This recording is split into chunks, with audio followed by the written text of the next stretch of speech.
The mind about which we speak and depend upon is a myth. There is nothing like mind. Brain is reality, not the mind. Mind is created by us reacting to outside. Either we react to conditionings or to our ego. Thus this mind is created like bubbles on the ocean of reality. But that's not reality. With this mind, whatever we decide, we know is very limited, elusive, and sometimes shocking. The mind always moves in a linear direction. And because there's no reality in it, it recoils and boomerangs. Thus, all the enterprises, all the projections so far we have done, it seems come back to us.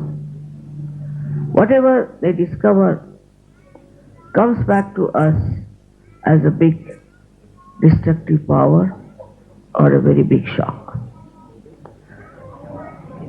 So one has to decide what to do, how to be out of this trap of our mind. Kundalini is the solution. When she is awakened, she takes you. With that awakening, she takes you beyond your mind. The first thing is to go beyond your mind. With mind, you will do many things, but it will not be satisfying. It will be not a solution. It will not help. And when we start depending too much on our mind, we develop all kinds of physical, mental, emotional problems. Now the latest is the stress. Stress, and this stress has no solution, they say. But in Sahaja Yoga we find the solution by crossing over this mind. It's like a barrier for our advancement. So, when you get your realization, you must understand that your Kundalini has taken your attention beyond the mind. Now, this reaction to outside has come because we human beings have a prism-like brain, or we can say prism-like skull. And when the energy passes into it, I have explained it in my books. It goes into bifurcations, or you can say refractions, by which our attention goes out and we react. If we react too much, then these bubbles create a very horrible mind which can lead to any kind of thing. It justifies itself, it pampers your ego. The ego and the conditioning that creates this mind start using and this mind for the purpose of their fulfillment of their all the accumulation of ideas and thoughts which has no backing, which has no reality with it. It's like we make the computer. Ultimately we become slaves of the computer. We make the watches ourselves and then we become slaves of the watches. That's how it dominates human beings. And when a person who has a very strong mind decides to destroy like Hitler did with some idea, he can go on destroying, which has a very far-fetched effect on our culture, on our spirituality. Now the first step is to become thoughtlessly aware, where you cross your mind. You go above your mind.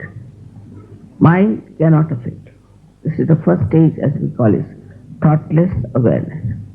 Second one is where you start seeing the working of this Parama Chaitanya, of this all-pervading power, and you start becoming aware that there is lot of truth in what Mataji says, that there is this power which works out many things. It works miraculously so many things for you. It gives you blessings, it guides you, it helps you. In so many ways it helps. It gives you good health, good wealth, and also a very good society of very beautiful people in the collective. All that you can see clearly is happening here. Now this happening of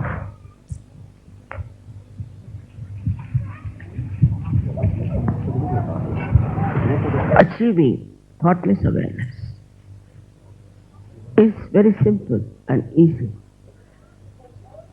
But to maintain at that point is difficult. We still react and we think. Anything you see, you react. To get to that point in thoughtless awareness is first to change your attention. Now, for example, once we were climbing a very high mountain to see one temple called Palitana. Myself, my son-in-law, and my daughter. And we were really tired because we had to climb I don't know how many steps.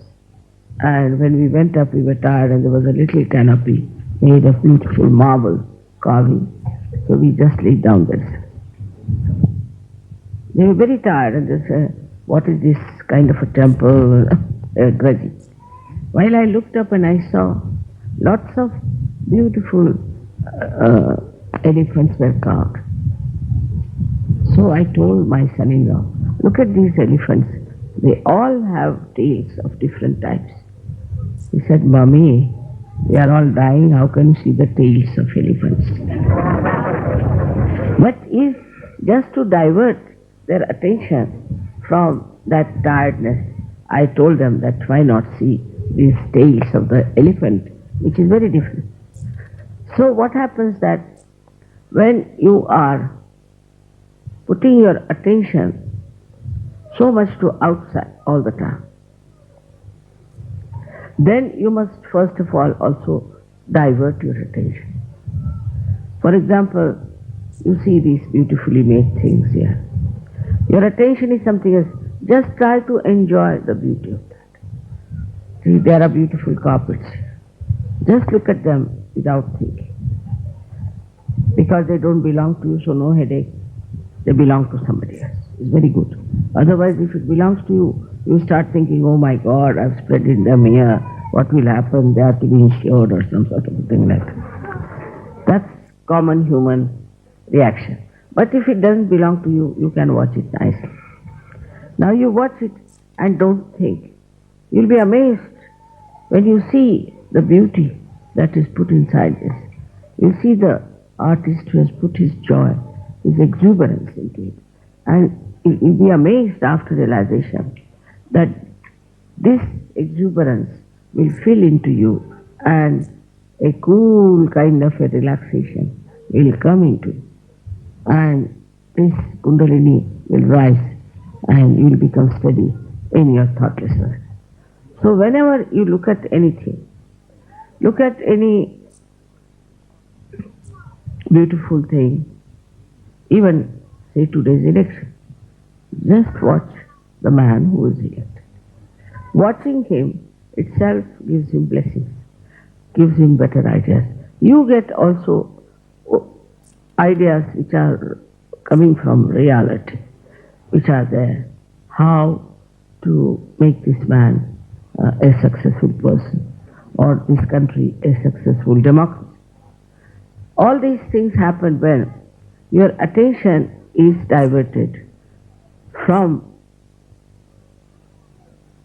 criticizing, from reacting.